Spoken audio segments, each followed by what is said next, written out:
Broadcasting live from the Business RadioX studios in Atlanta, Georgia, it's time for High Velocity Radio. Welcome to the High Velocity Radio Show, where we celebrate top performers producing better results in less time. Stone Payton here with you this afternoon. Please join me in welcoming to the broadcast executive leadership coach, mentor, author, and speaker, Richa Chadha. How are you? I am great, Stone. Thank you so much. It's so amazing to be on your show tonight. Oh, I am so excited to have this conversation. I know we have a great deal of some insightful wisdom to share with our listeners. I think a great place to start would be if you could share with us mission, purpose. What are you really out there trying to do for folks, Richa? Yeah, and this fills me with so much of energy. Your question, like my mission and purpose, I think I am on a mission, Stone, to help leaders, teams, individuals pivot with purpose and leverage their strengths to navigate challenges and lead with confidence. Through my own journey, both personally and professionally, I've learned that setbacks can be springboards if we shift our mindset and take intentional action. And so that's what I want to do for people. Well, let's talk a little bit about that journey, the backstory. How did you end up doing this kind of work? So I have almost a decade of corporate background in the finance sector. However, I never felt fulfilled, Stone. So I knew that there was something else that I wanted to do. So during the last part of my career, I started freelancing as a consultant, a leadership and team coach, etc. So I've been coaching even before I knew that I was a coach, and even before I knew that there was a professional training, that was there. But when I moved to the US a few years ago, I had a choice. I could go back to banking, which was familiar, which was a known space where I thrived. I was one of the youngest managers in the country. And there was another choice which I wanted to take for my heart, my soul, which was to empower people so that they thrive. I chose the latter. And then I am so grateful that I did. Even though the paychecks, I really miss them coming every month, but I feel I am more fulfilled.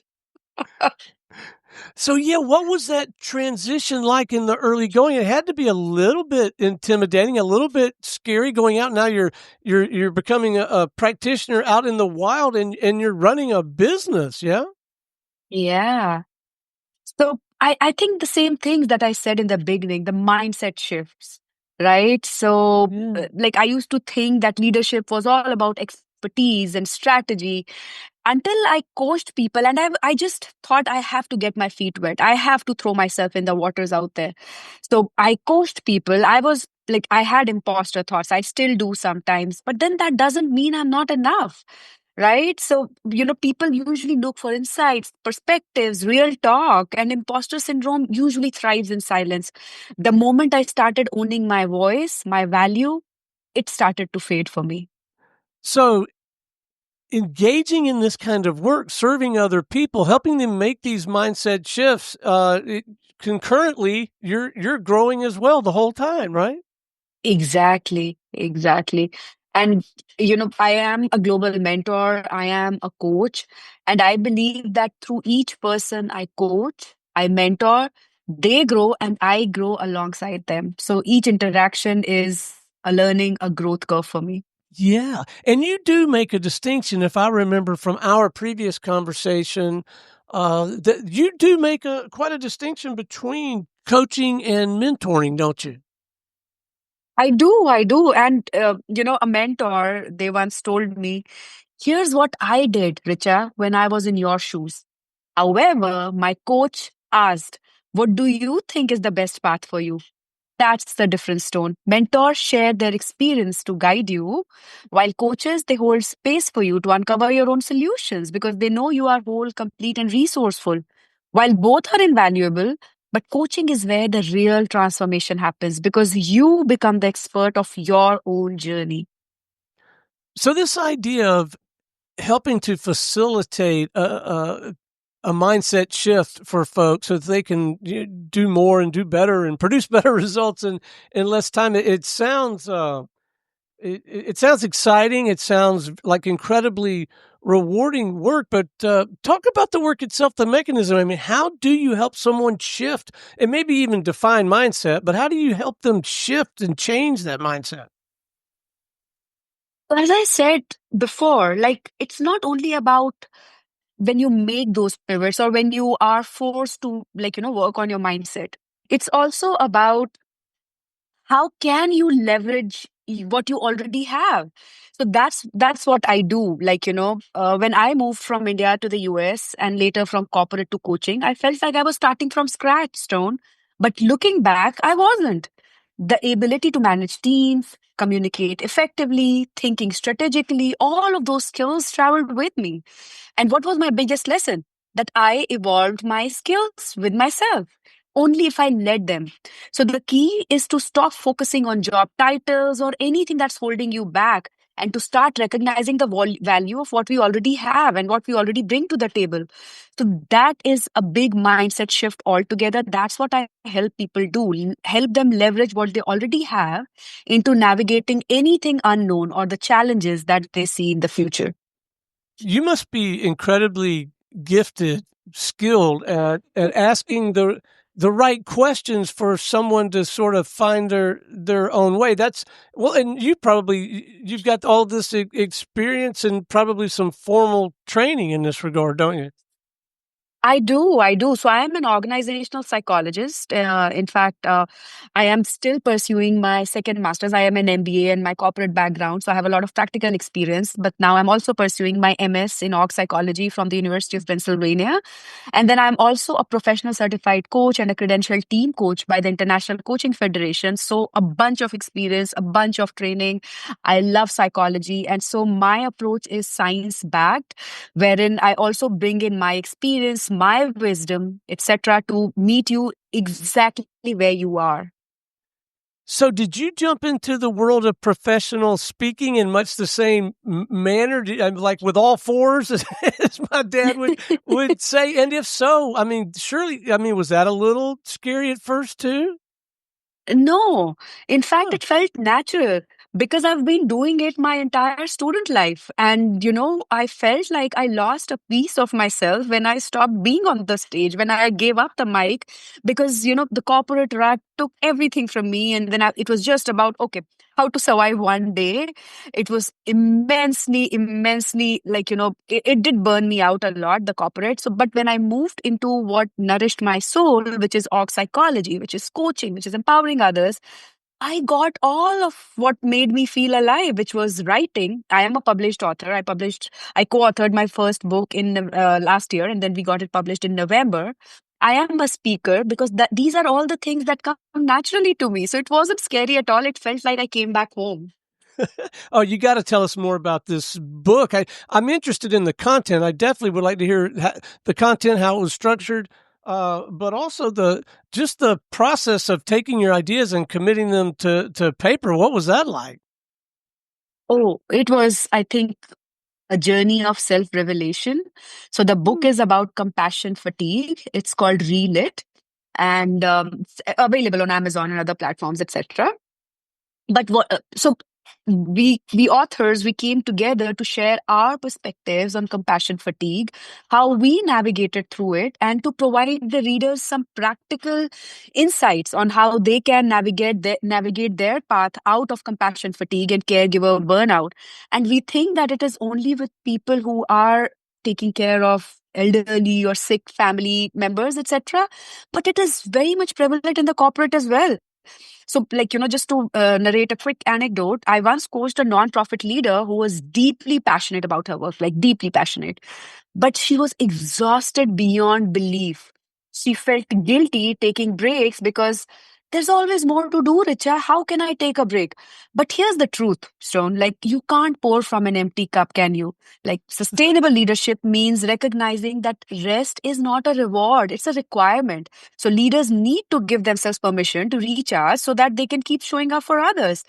And that's the perspective that I brought into my coaching as well. We can hear it in your voice how much you enjoy the work, how much you grow from the work. Like I have to imagine, just like the speaking and the practitioner work, authoring this, being a published author, it's probably made you that much better as a practitioner, huh? Oh, yes. And I don't know, of course, I'm sure as a practitioner, but more so as a human being.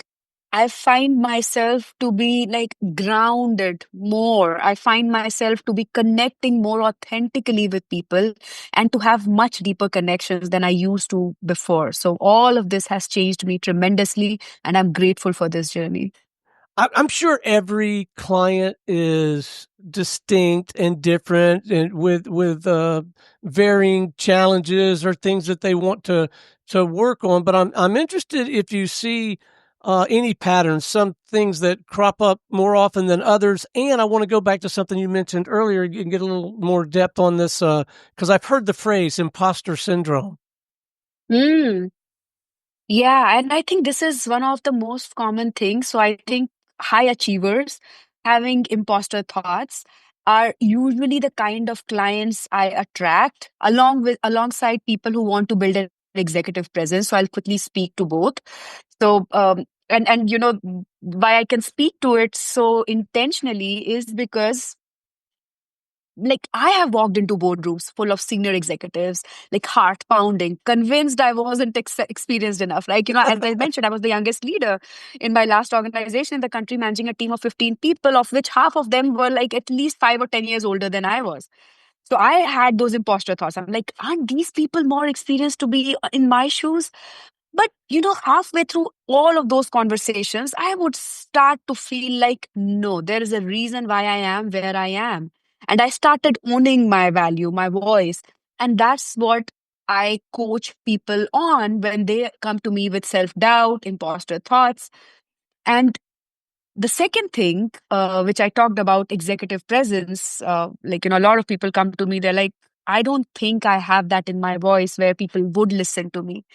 So, you know, what I make them realize, of course, through appreciative inquiry, through like just helping them discover what they have within themselves, is that leadership is not about being the loudest, but it's about being the most intentional, right? So executive presence isn't about being perfect. It's just like who is the most present, who is connecting to the teams or the colleagues from where they are, as we say in coaching. So, some key strategies that we often discuss and we come up with is one, owning your voice. So stand up for what you believe in. And I've done all of this. And that's why there's a lot of conviction even when I talk about it. Speak with clarity, speak with conviction. Second, listen like you mean it. So, Stone, when we were kids, we were all taught how to read, how to write, how to speak. We were never ever taught how to listen. These are the basics that we go to in my coaching, where, I tell people or I coach them into listening, becoming better leaders by listening better. Listen like you mean it. And third, and the most important, is embracing the pauses, right? So, when you're having a conversation, have it like a leader. Do not rush to fill the silences. Confidence, usually I see that it's the most powerful and it lives in the spaces between words. So all of these three simple tips and tricks that I share on my different channels as well, these are some things that we can build in our everyday life to become better leaders. So at this point in your career, what are you finding the most rewarding? What's the most fun about it these days for you? So my why, the reason why I do things, why I do, is because I want to empower others so that they thrive, right? So this is my why. And when I'm doing the work that I'm doing, Stone, this is, I'm living my why. So this is the most rewarding, gratifying, and the most fun part of my job, that it doesn't feel like a job. It feels like I'm partnering with people and empowering them on their journey.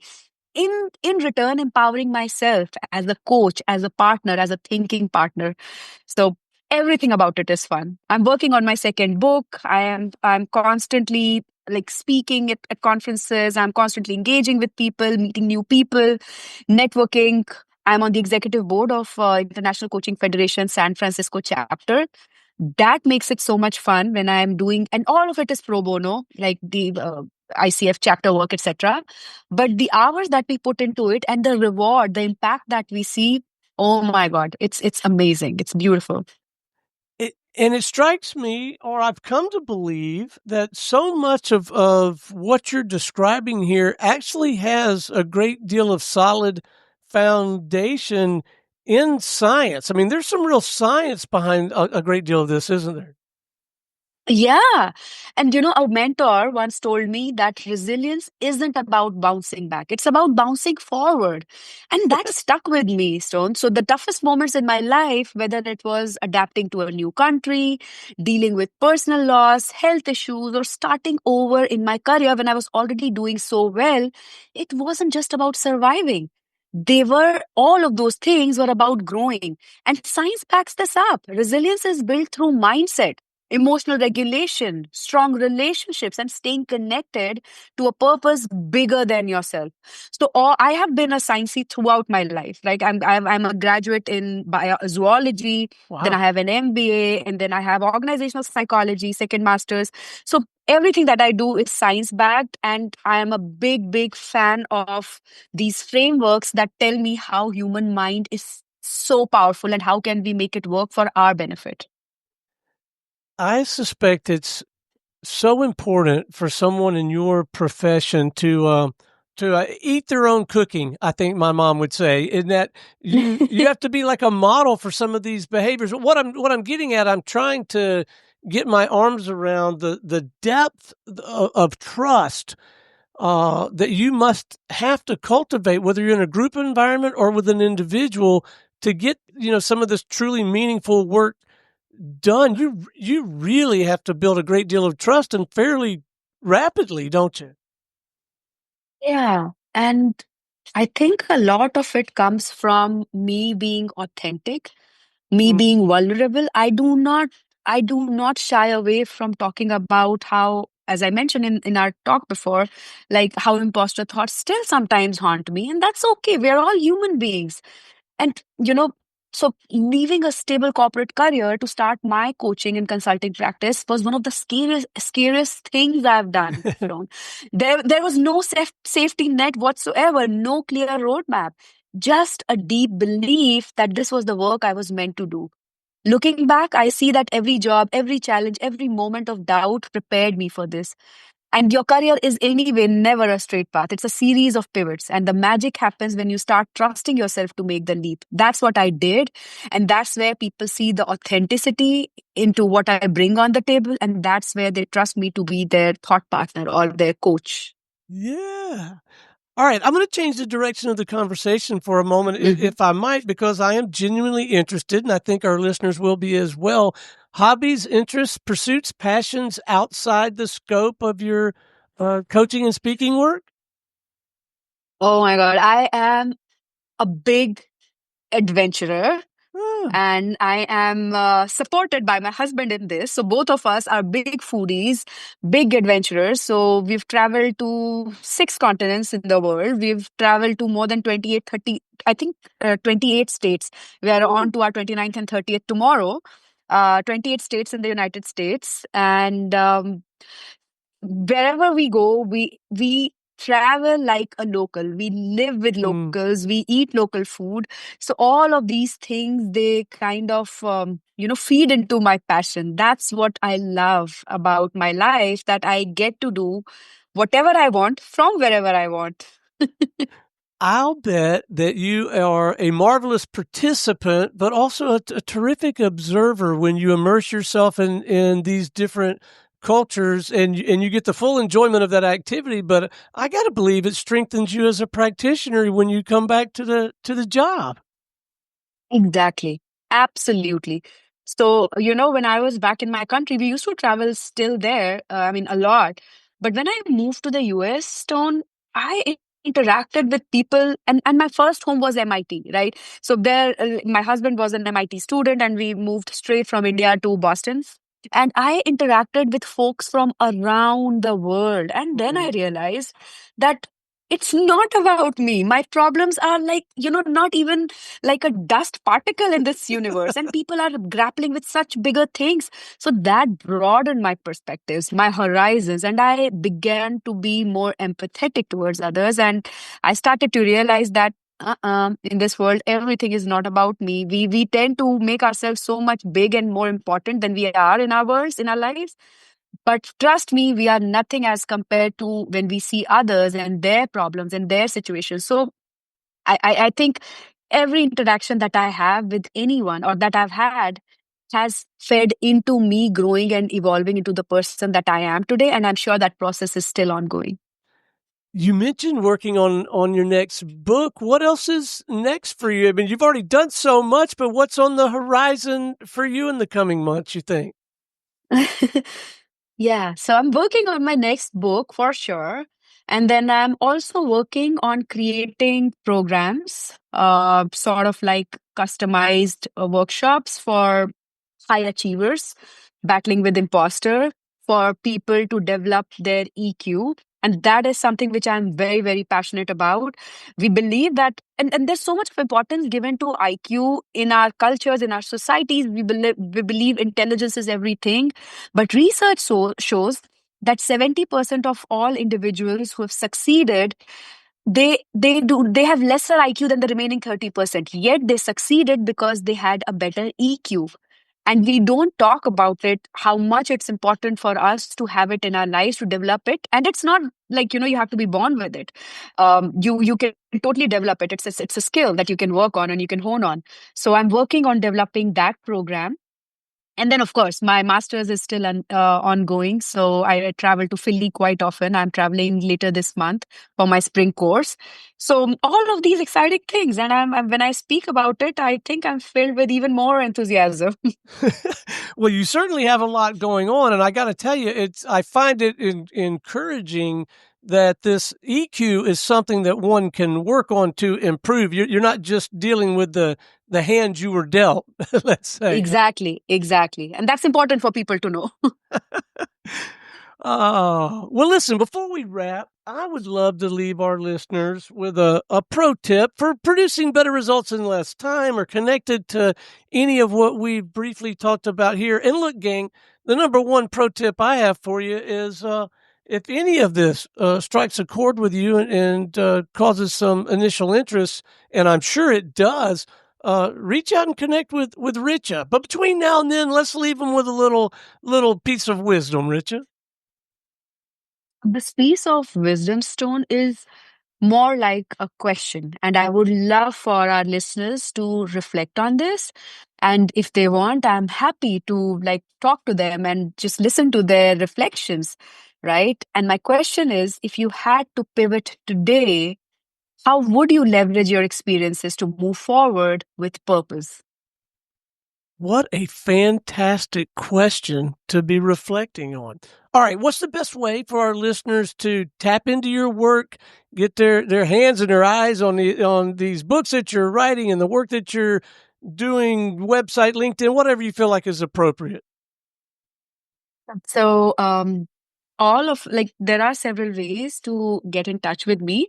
I have an Instagram coaching community. The handle is coachampion.global, and you spell coachampion as COACHAMPION.